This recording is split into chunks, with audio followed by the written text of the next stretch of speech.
মনে রাখবেন একটা হাদিস, সারা জীবন মনে রাখবেন। বান্দা আল্লাহর সম্পর্কে যেমন ধারণা করে আল্লাহ বান্দার সাথে তেমন। আমার কথা কি বুঝতে পারছেন?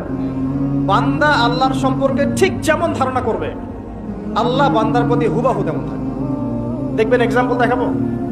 উমর রাদিয়াল্লাহু আনহু বলতেন, দোয়া করতেন যে আল্লাহুম্মা উরযুকনি শাহাদাতান ফি সাবিলিক ওয়া ফি বালাদি নাবিক। হে আল্লাহ, আমাকে আপনার নবী মুহাম্মদ সাল্লাল্লাহু আলাইহি ওয়াসাল্লামের শহরে শাহাদাতের মৃত্যু দিয়ে। কথা বুঝতে পারছেন? বুঝেন নাই মনে হয়। হে আল্লাহ, আপনি আমাকে আপনার নবী মুহাম্মদ সাল্লাল্লাহু আলাইহি ওয়াসাল্লামের শহরে মদিনায় আমাকে শাহাদাতের মৃত্যু দিয়ে। মদিনায় শাহাদাতের মৃত্যু পাওয়ার কোনো চান্স আছে? কারণ মদিনা তো ইসলামিক রাষ্ট্র, এখানে ইসলামিক হুকুমত তখন কায়েম ছিল, সবাই মুসলিম, বেশিরভাগই, কিছু কিছু অমুসলিম আছে খুব অল্প। মদিনায় কি কেউ আক্রমণ করার সাহস আছে কারো?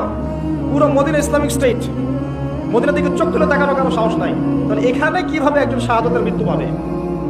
কিন্তু ওমর রাদিয়াল্লাহু আনহু চাচ্ছেন আল্লাহর কাছে, এবং তার ধারণা আল্লাহ তাকে দিবেন।